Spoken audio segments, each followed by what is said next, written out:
A partir de ahora vamos a comenzar a revisar estudios de caso. Hasta ahora hemos mirado esta noción de, de la nación como concepto principalmente, desde el punto de vista de, de la construcción de los consensos, a la idea más bien tomada de Ernst Renan en Francia, de ponerse de acuerdo para construir una nación, ¿no es cierto?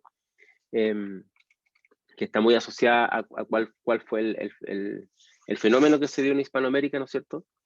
Eh, y también esta mirada de la nación, como dice Smith, geológica, es decir, que los pueblos sientan que tienen una vinculación que es transhistórica, ¿no es cierto?, que va más allá de su tiempo específico y que son elementos consustanciales a sus propias identidades.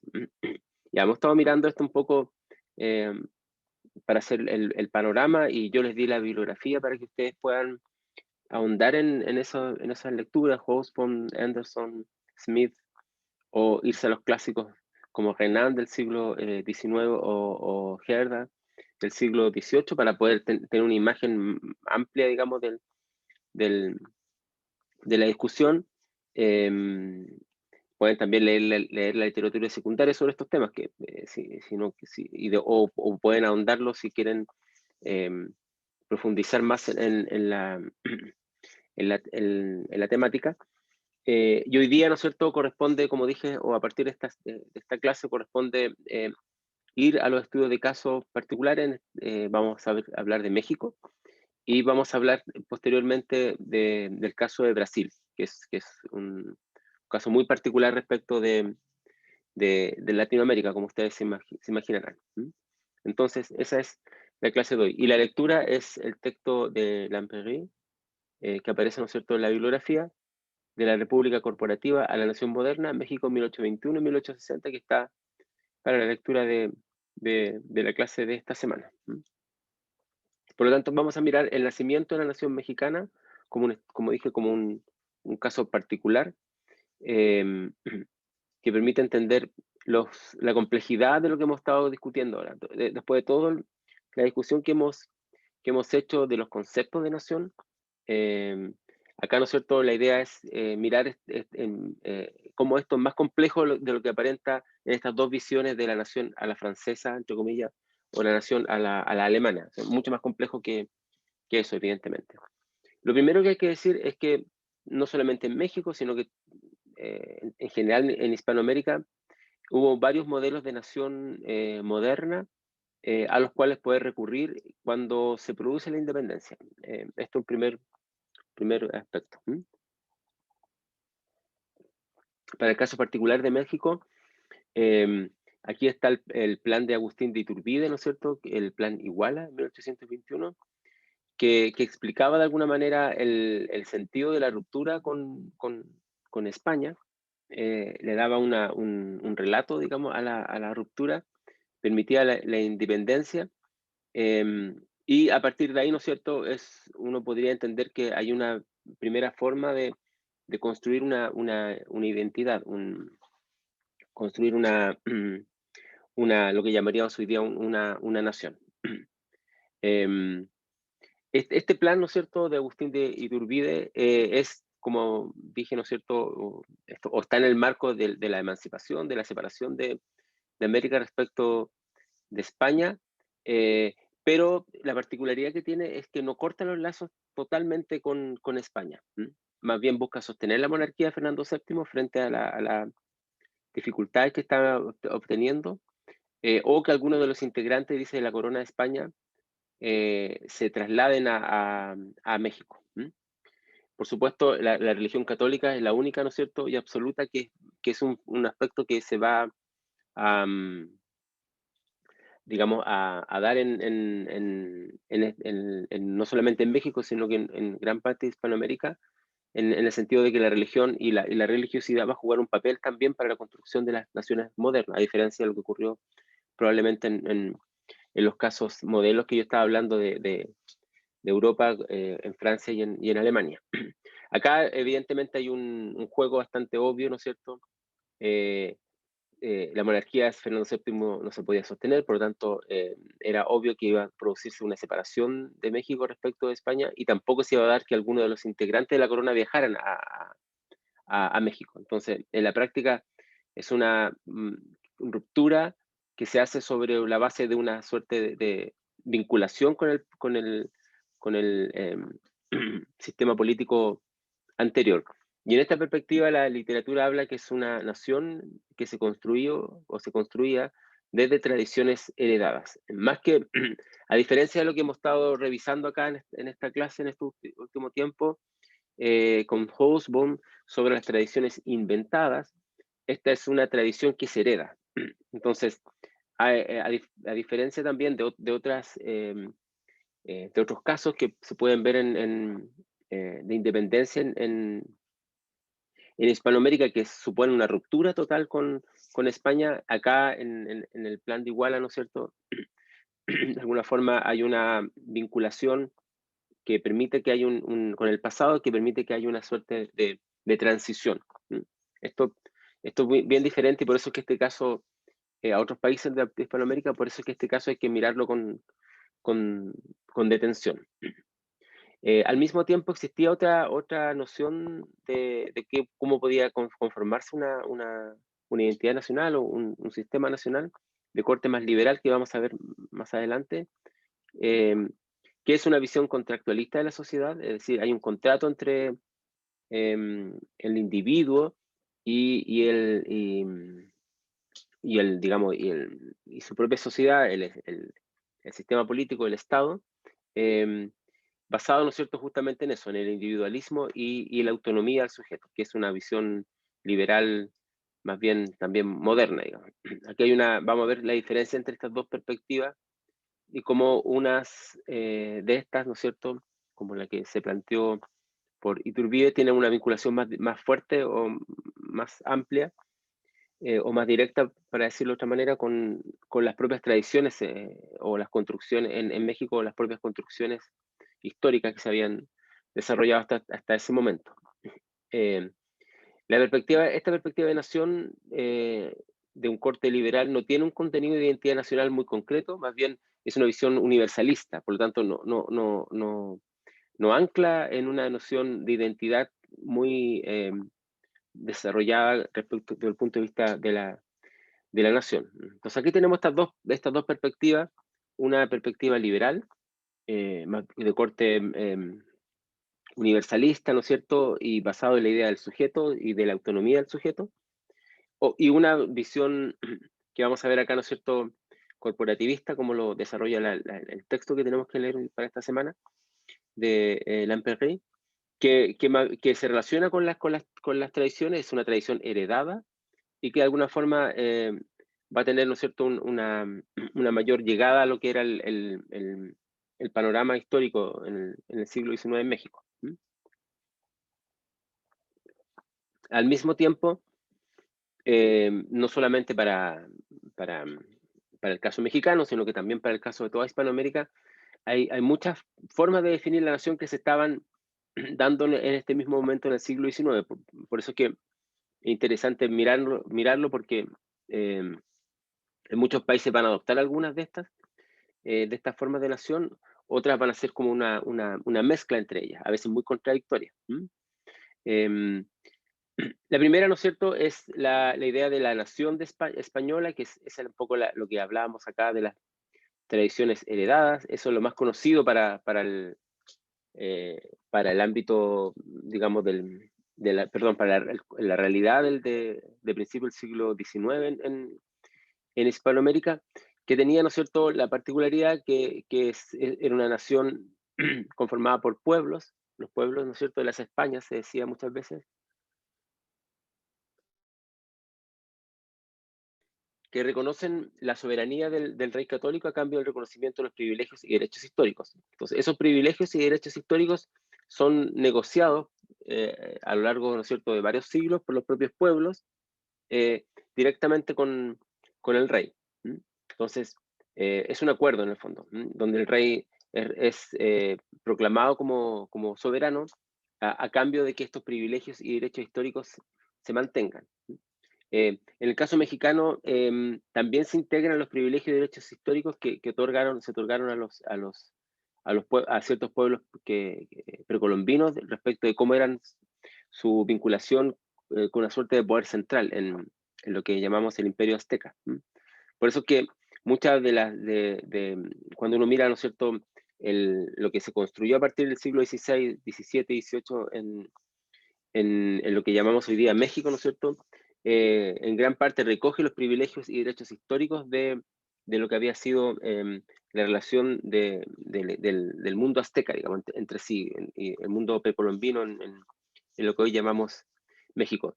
Entonces, esta idea de nación española, de que el rey se ponga de acuerdo con estos pueblos para mantener estos privilegios y derechos históricos, de alguna manera se traslada también a México, ¿no? Y en parte eso tiene una larga data, digamos, de reconocimiento de privilegios y derechos históricos. Esto no está dado de una visión moderna, por supuesto, sino que es una visión que incluso podríamos decir que tiene ciertas raíces hasta medievales en Europa. Lo otro, evidentemente, es la gran irrupción de la Revolución Francesa de 1879. Hay un error con la fecha ahí, pero bueno. En tanto que la soberanía era del pueblo como individuos ciudadanos libremente asociados. Aquí no hay privilegios ni derechos históricos, por supuesto, ¿no? Sino más bien derechos en tanto individuos. O sea, el individuo tiene el derecho en tanto es un individuo que además se conforma en un ciudadano y no por derechos adquiridos, ¿no es cierto?, históricamente. Es una visión completamente distinta, también porque rechaza la legitimidad dinástica, por tanto el rey, ¿no es cierto?, no puede existir, y eso es lo que ocurrió en Francia. Y por otro lado, ¿no es cierto?, está el reconocimiento a otras religiones. Eso también es algo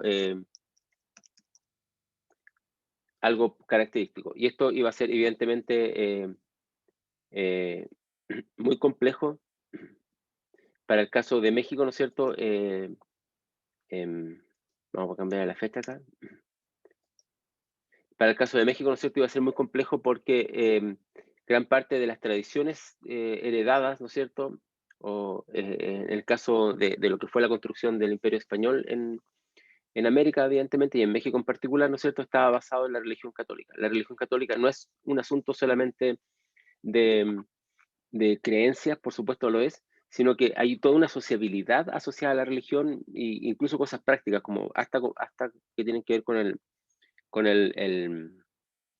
desde el cobro de impuestos a la forma o a las formas educativas, en fin, y el propio sistema educativo está basado también en estas en esta visión o el poder que tiene la Iglesia Católica. Entonces, el hecho de que se adoptara una noción francesa para entender el poder eh, y reconocer otras religiones, ¿no es cierto?, era un aspecto muy complejo que fue muy difícil de implementar como una forma, digamos, de praxis política también en Hispanoamérica tras la emancipación.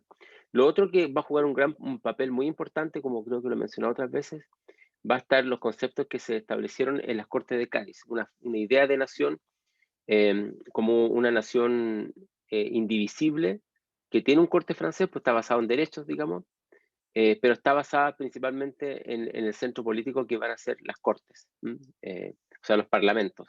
Es una visión como parlamentaria o parlamentarista. También hay una vinculación acá, no solamente con Francia y la Revolución Francesa, también con formas y prácticas de ejercer la política en Inglaterra, que también van a tender a darle un poder, ¿no es cierto?, importante a los parlamentos. Entonces acá tenemos tres grandes tendencias, tres grandes posibilidades que tenía, ¿no es cierto?, México para entender, para construir una noción de nación. Al mismo tiempo, en el propio México se habla indistintamente de imperio mexicano o nación mexicana. En el caso de México hay no solamente se llama Nueva España por un nombre, o sea, no solamente Nueva España es un nombre, quiero decir, es un asunto semántico, también, ¿no es cierto?, es una identidad de México, al verse, ¿no es cierto?, una suerte se ve reflejada como lo que es España, ¿no es cierto?, pero en América. Por tanto, el imperio mexicano, que además está basado en contenidos precolombinos, de nociones imperiales, ¿no es cierto?, equipara a ambos lugares del mundo, a México con España. Y eso, ¿no es cierto?, también da continuidad al cambio del periodo colonial al postcolonial, como sabemos. Bien, entonces, tenemos que el plan de Iturbide de alguna manera busca entonces estas tradiciones heredadas. Tenemos que tiene varias opciones al momento de construir la noción de nación, pero se va a optar principalmente, ¿no es cierto?, por un aspecto que busca más continuidad que cambio. Bueno, al mismo tiempo, estas visiones hicieron difícil construir una noción de república, porque muchas de estas perspectivas, a pesar de que aparezca como muy contradictorio, sobre todo la primera, incluso la acá respecto de las Cortes de Cádiz,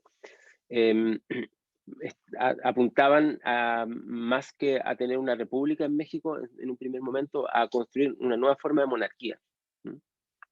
Y la república va a entrar, digamos, por otro lado, o se va a hacer, ¿no es cierto?, en una relación muy, muy directa a lo que hemos visto acá, ¿no es cierto?, em, que son las tradiciones heredadas. Yo mantendría esta idea de las tradiciones heredadas como un elemento fundamental para esta noción de república em, que se va a construir en México. Entonces, a partir de todos estos elementos que hemos estado discutiendo acá hoy día, ¿no es cierto?, de las posibilidades que tenían los gobernantes al momento de enfrentar digamos, la abdicación de Fernando VII, a partir de todos los intereses que tenían de transformar a México también en un espacio imperial, que vamos a ver para el caso de Brasil, que también está presente esta idea de construir un imperio en América, ¿no es cierto?, se van a dar ciertos elementos asociados a una estructura corporativista, donde se mezcla de alguna manera el corporativismo que tiene un origen medieval realmente y que va a ser aplicado en América con una noción de república. Entonces, esto permite entender cómo se va a construir un sistema político que al parecer pareciese, bueno, que tiene una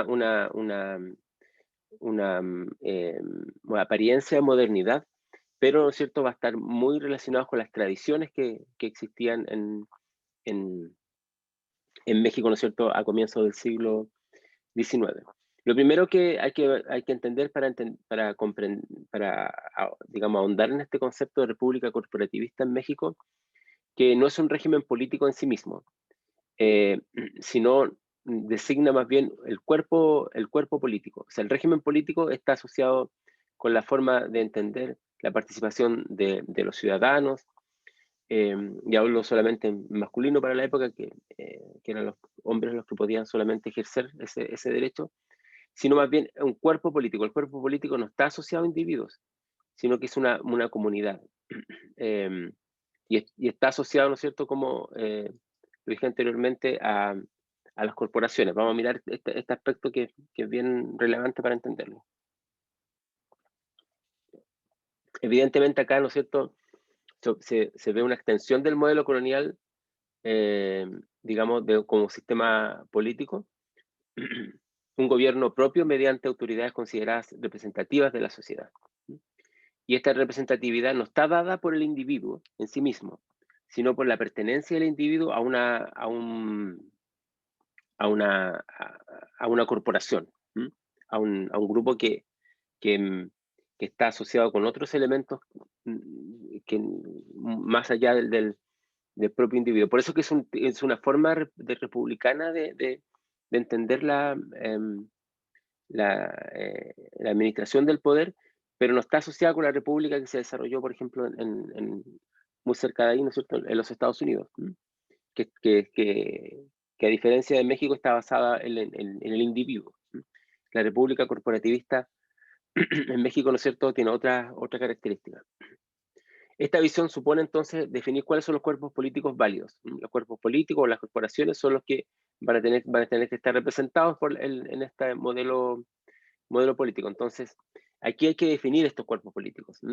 Y la primera pregunta que tuvo México, ¿no es cierto?, es si el cuerpo político va a ser un modelo centralizado, como que proponía Iturbide,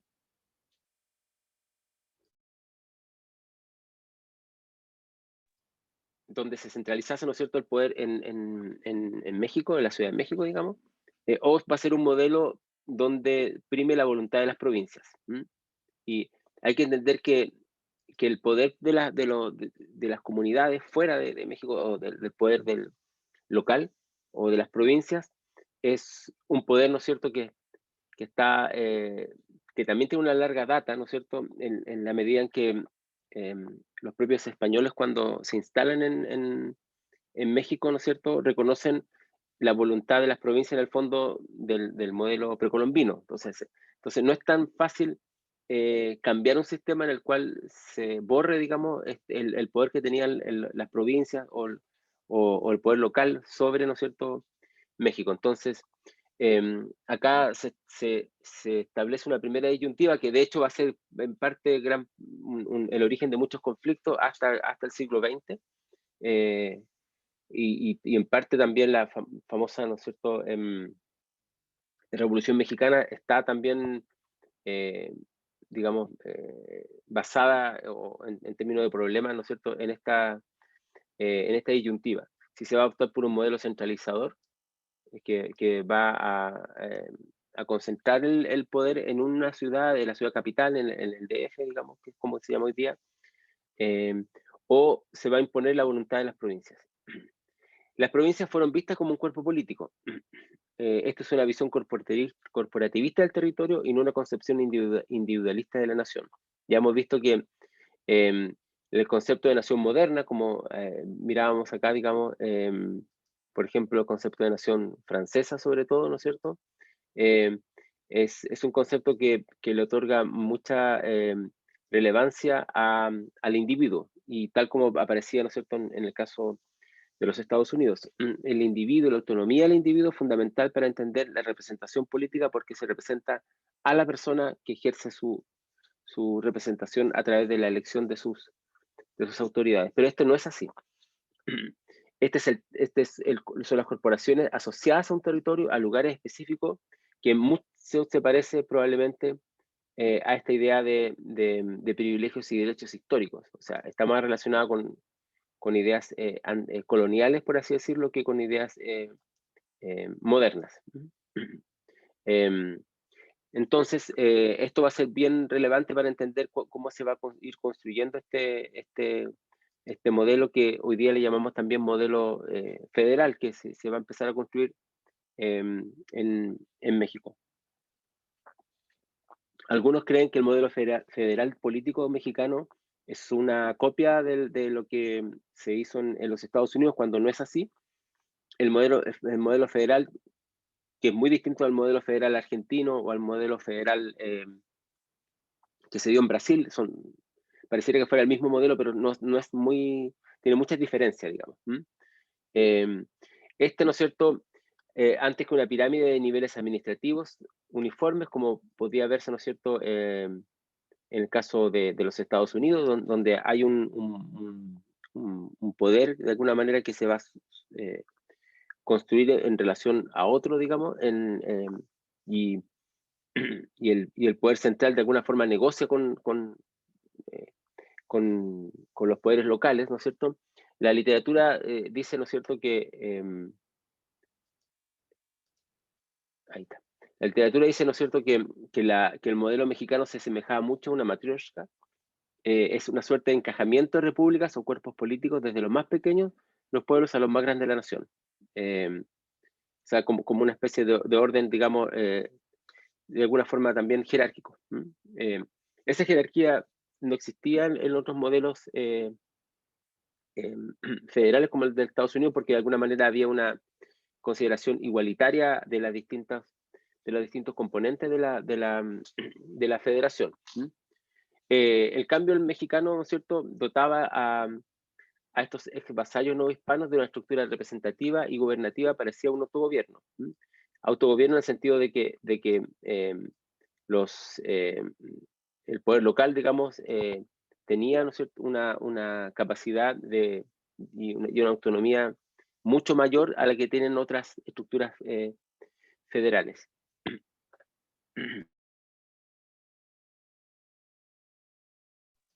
También este modelo se parece mucho a cómo se daba la organización en la Nueva España, como una organización urbana nueva hispana. Nueva España, ¿no es cierto?, que es el nombre de México en el periodo colonial, que es una multitud de corporaciones civiles y religiosas que están, ¿no es cierto?, de alguna forma actuando en la sociedad. Están los cabildos eclesiásticos, están las universidades, que en México tiene su universidad, ¿no es cierto?, consulados de mercaderes, cofradías, órdenes religiosas, Montepío, etc. Todas estas son las corporaciones que tienen ese carácter civil y religioso, que es muy importante, ¿no es cierto?, que es la estructura representativa en Nueva España, ¿no es cierto?, que tiene mucha autonomía. Tiene una autonomía tanto territorial, es decir, en los lugares donde puede ocurrir esto, ¿no es cierto?, en términos del poder local, pero también tiene a nivel, digamos, horizontal, una autonomía respecto de las propias corporaciones que organizan la sociedad. Y estas corporaciones siempre son civiles religiosas, no solamente civiles y religiosas, sino que civil religiosa. Hay una mezcla entre ambos elementos que hay que tratar de entender. Y yo les he comentado muchas veces que hay que hacer un esfuerzo por entender el poder que juega la religión en todas estas formas de gobierno que pareciera que fueran seculares, ¿no? Pero no lo son. Estas instituciones, este modelo, se sostiene gracias a la administración de bienes rurales y urbanos, que no fue destruido durante la independencia. Los cuerpos políticos corporativos fueron fundidos con la noción de lo público. Es decir, cuando se habla de cuerpos políticos corporativos, como los que están acá, ¿no es cierto?, van a ser asociados a la idea de lo público en un sistema político más asociado a la república moderna. Lo público y lo privado son conceptos que van a nacer justamente con las formas modernas de ejercer la política, donde lo privado está asociado, la religión de hecho está asociada más bien a lo privado que a lo público. Y sin embargo, en el caso de gran parte de América hispánica y en el caso de México se ve muy claro, ¿no es cierto?, va a haber una fusión de ambos elementos en la construcción que van a hacer de la sociedad a partir del siglo XIX. Y por eso es que acá la religión juega un papel muy importante, porque la catolicidad se hace parte integrante de la cosa pública. En teoría, lo público, si ustedes leen a Jürgen Habermas, cómo se fue construyendo lo público, la opinión pública, pueden más o menos entender. No sé, ¿conocen el autor? No sé. Yo les puedo poner el libro, no sé si lo puse ya.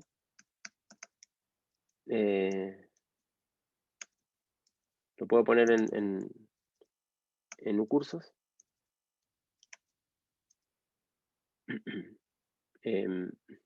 Sobre el concepto de opinión pública, que permiten entender cómo se fue formando esta opinión pública en Europa, en Alemania en este caso.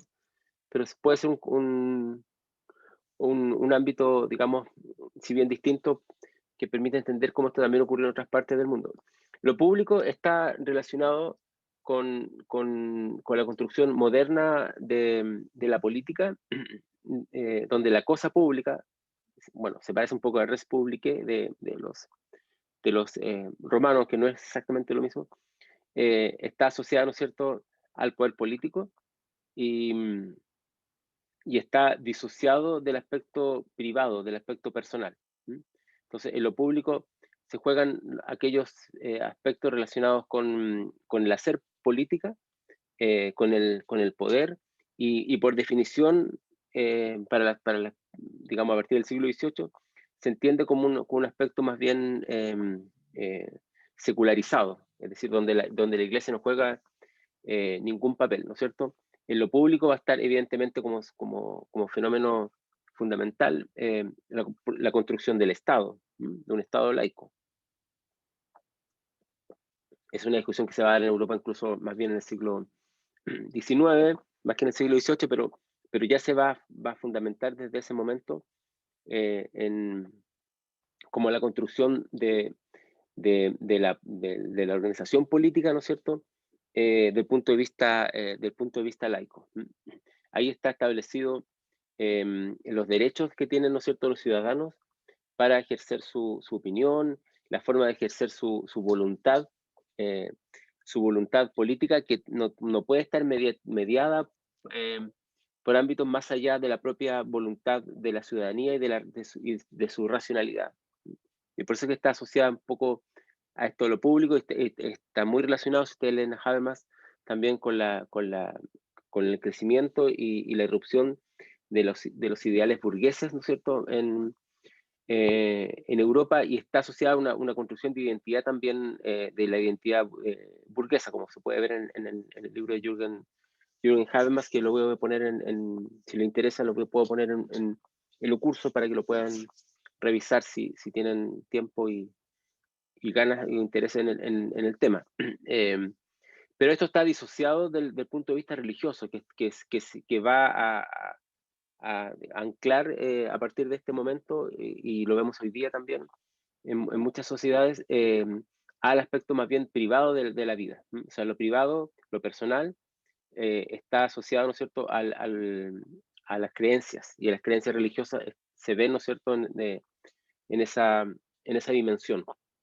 Por lo tanto, hay una separación acá. Lo que ocurre, ¿no es cierto?, en el caso de América, en muchas partes en América, es que esto no se da de esa forma.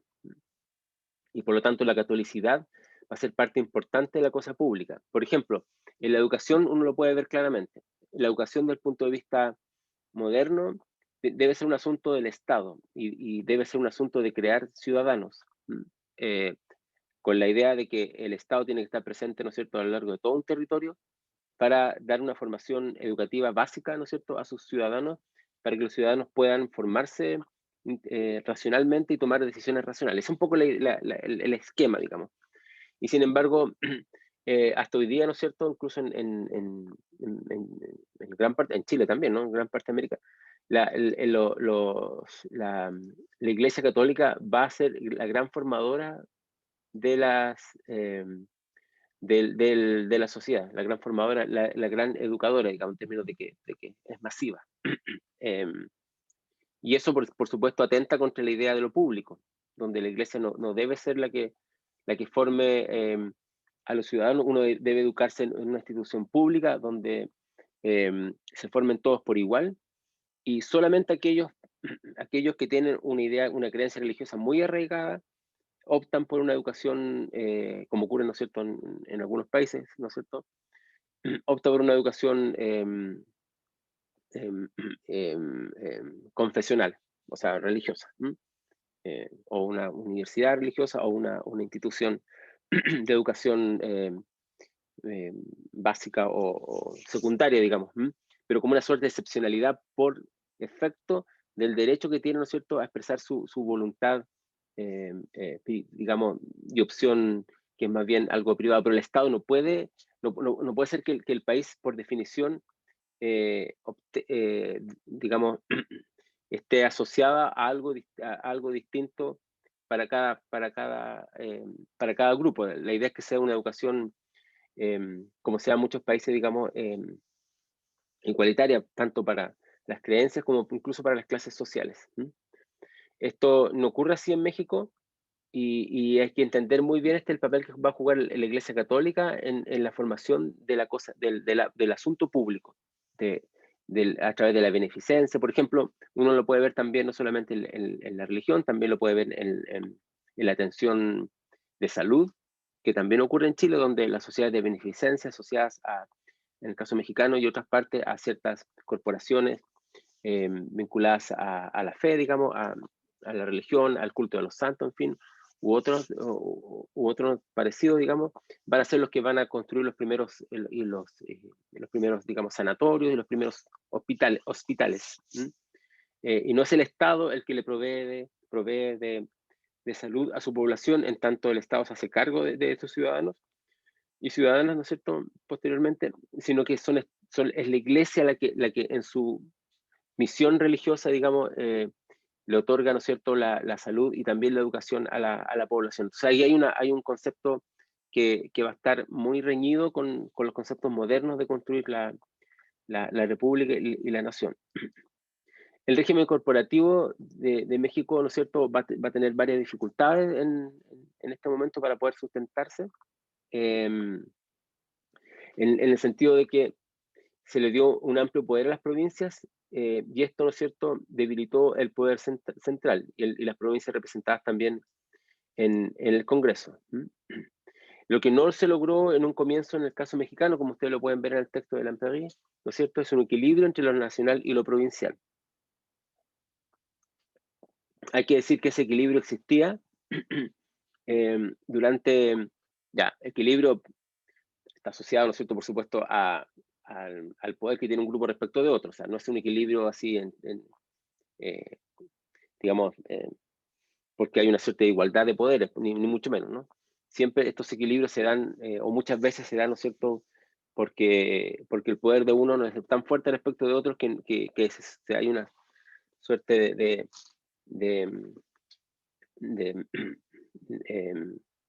de paz, digamos, construida sobre esa base de, de muchas veces de abuso de un grupo respecto de otro, ¿no? O sea, tampoco es un equilibrio, entre comillas, en sí mismo, ¿no? Pero uno podría verlo como una suerte de, de, eh, como una vinculación, digamos, sin conflicto, por así decirlo. Entonces, no había un equilibrio o una vinculación sin conflicto entre lo nacional y lo provincial, digamos, en este momento, porque siempre se jugaba, ¿no es cierto?, la, la,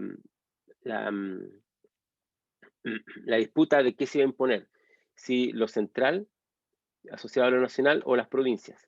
Y ya vemos ya que las provincias tenían una larga data de imponer, ¿no es cierto?, sus privilegios y sus derechos como corporación para poder construir esta noción de república que se va a construir a partir del siglo XIX. Por lo tanto, no se concibe la soberanía única e indivisible, sino una soberanía distribuida entre todos los cuerpos políticos de la República. Y una noción de soberanía única e indivisible es una noción de soberanía moderna, donde la soberanía se hace parte, digamos, de lo que son los propios individuos. Aquí la soberanía está anclada en los cuerpos políticos de la República. O sea, podemos decir, ¿no es cierto?, tanto en los cuerpos políticos, principalmente corporaciones civiles y religiosas como las que están acá, y también, evidentemente, en lo que son los poderes de las provincias. Entonces, más que una república federal donde cada estado tuviera, ¿no es cierto?, igualdad de condiciones y pudiera, ¿no es cierto?, negociar con el poder central, aquí funcionó más bien como una confederación, donde cada grupo en sí mismo era como aparte. Esta situación fue la base de muchos conflictos, evidentemente, ¿no es cierto?, porque chocan intereses, ¿no es cierto?, en un sinfín de tópicos. En la época los actores denominan este problema de la república como una república que sufría un debilitado espíritu de cuerpo. Con espíritu de cuerpo, ¿no es cierto?, se refieren a que más que a obedecer a una idea, como de acá decía, única e indivisible de lo que es la nación mexicana, de lo mexicano o los mexicanos, había una lealtad más bien a las corporaciones, fueran estas civiles o religiosas, o esta combinación civil-religiosa, o las corporaciones seguían teniendo mayor importancia para entender, ¿no es cierto?, el, el- el concepto de país, qué es lo que qué es lo que pudo haber constituido una noción como de México en sí mismo, como una suerte de identidad única e indivisible que unía a todos los habitantes de ese país. Antes que mirarse todos los habitantes unidos bajo una única bandera de la identidad y de la mexicano, de la mexicanidad, todavía, ¿no es cierto?, había mucha lealtad hacia los cuerpos y a las corporaciones y que se daban, ¿no es cierto?, principalmente de forma local. Por lo tanto, en la literatura uno puede verlo en los documentos de la época, que se hablaba que la República Mexicana tenía o sufría un debilitamiento, un debilitado espíritu de cuerpo, o sea, no tenía un cuerpo en sí mismo, sino que estaba muy separado entre sí, cosa que traía evidentemente muchas dificultades. Por lo tanto, no había un sentimiento nacional que está asociado, ¿no es cierto?, a este, ¿cómo se llama? A esta noción em, de, em, de indivisible, única e indivisible de lo que es la nación, como dice acá, ¿no es cierto? Em, y esto no podía competir contra el egoísmo, dice, sagrado de las comunidades estatales y pueblerinas, que es lo que decía un poco en la época.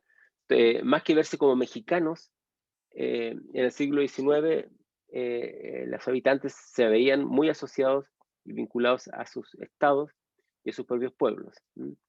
Y hay que sumar esto que en el caso mexicano no solamente hay una relación con las comunidades, los estados que se van a construir y los pueblos que están al interior de esas comunidades, sino también em, a sus propias tradiciones que son precolombinas, ¿no es cierto? Y sus propios idiomas, porque también hay idiomas distintos.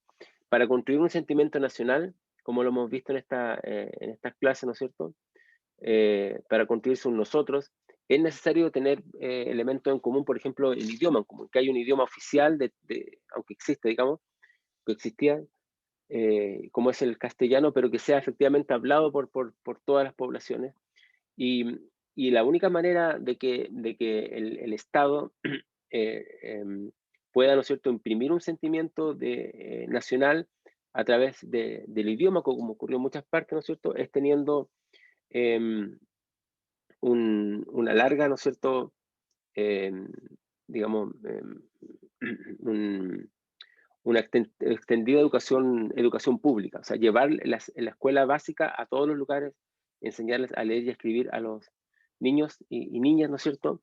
Y enseñarles el idioma castellano. Eso es lo que produce el sentimiento nacional y a través de la escuela también se transmiten los sentimientos de nacionalidad, los mitos, eh, el uso de ciertos símbolos como las banderas, en fin, el culto a los héroes patrios, etc. Eso se construye a través de un sentimiento nacional. Pero ¿cómo se iba a poder construir eso si lo que primaba acá, ¿no es cierto?, era el poder de las propias comunidades y los propios pueblos? Entonces, em, era muy, muy complejo de establecer. Todo esto finalmente facilitó el poder de los caudillos locales y las lealtades locales, que es la base de los problemas que nosotros conocemos después con la llamada Revolución Mexicana, que es un problema de caudillos locales, ¿no es cierto? Antes que mirar la Revolución Mexicana desde el punto de vista un poco más, casi como medio romántico, de héroes, ¿no es cierto?, luchando por el pueblo, uno tiene que ver más bien a caudillos locales enfrentándose entre sí de forma, digamos, violenta. Y en parte, gran parte de eso es un poco la interpretación que se hace actualmente de lo que es la Revolución Mexicana. Entonces, el germen del problema que se enfrentó en ese momento está justamente dado acá. Entonces, como un resumen de lo que he dicho hasta ahora, eh, lo importante, ¿no es cierto?, es mirar cómo en México hubo diferentes formas de entender lo que podía ser la organización republicana y la construcción de una nación moderna, ¿no es cierto? Como vimos acá, distintos modelos que se pudieron ofrecer, digamos, y lo que se construye en un comienzo va a ser más bien una relación con lo que tenía, ¿no es cierto?, en el periodo colonial. Por eso que hay una idea, ¿no es cierto?, de las tradiciones heredadas. Entonces, lo primero que yo destacaría, ¿no es cierto?, es eso. La república corporativista es una forma de construir, de reconstruir o construir una tradición que se hereda. Y esta herencia, perdón, son las corporaciones, son los cuerpos políticos intermedios, representativos de la sociedad, que atentan contra un modelo centralizado, que está, ¿no es cierto?, basado en el poder de la capital, por ejemplo, respecto del resto de las, eh, de las provincias. Eh, entonces, antes de que construir una soberanía única, indivisible y una nación también que representara todo lo que es México o la mexicanidad, ¿no es cierto? Se advierte la existencia de identidades locales muy fuertes, con idiomas propios incluso, que debilita, ¿no es cierto?, la unidad de esta nueva nación que se está construyendo. Y por eso es que se habla, ¿no es cierto?, de que esta república sufrió un debilitado espíritu de cuerpo, porque efectivamente lo que se impone más bien es lo local. Y esto hace imposible construir un sentimiento nacional, porque lo que prima, como dice la fuente, ¿no es cierto?, es el egoísmo sagrado de las comunidades estatales y pueblerinas y la importancia que van a tener cada vez más los caudillos locales, como forma, ¿no es cierto?, de construcción de poder político. Bien, entonces, lo primero que uno debiera pensar cuando piensa en el nacimiento de la nación mexicana, ¿no es cierto?, es que se dan estos fenómenos muy importantes de tradiciones que se heredan y que se tratan de mantener a través sobre todo los primeros años, los primeros decenios, perdón, del siglo XIX. Y esto va a ser, digamos, una razón por la cual, ¿no es cierto?, los mexicanos no opten por construir, antes que una república, una nación basada, ¿no es cierto?, en las propias monarquías, ¿no?, como existía, ¿no es cierto?, antes de la aplicación de Fernando VII. Bien, esto está en el texto, ustedes lo pueden mirar, ¿no es cierto?, de Lamperry, de la República Corporativa, la Nación Moderna Mexicana, ¿no es cierto? Lo que hemos estado revisando hoy día son justamente estas ideas de la República Corporativa triunfante, como aparece acá en el texto. Ustedes pueden ver con más detalle estas debilidades de la nación corporativa. Y vamos a mirar después, ¿no es cierto?, el papel que jugó frente a este republicanismo corporativo católico, ¿no es cierto?, el papel que puede haber jugado la visión liberal de la República. ¿En qué sentido, ¿no es cierto?, el liberalismo también va a empezar a jugar un papel como un nuevo poder? Y no solamente en México, sino que en gran parte de Hispanoamérica el liberalismo va a ser el gran moderador de la política, ¿no es cierto?, en el siglo XIX. Ya, entonces, en la próxima clase vamos a mirar el liberalismo y vamos a hacer un pequeño trabajo grupal sobre cómo esto se puede entender esta relación entre estas dos formas de hacer república y nación, ¿no es cierto? Una visión liberal de la república y una visión, como hemos visto hoy día, de una república corporativista.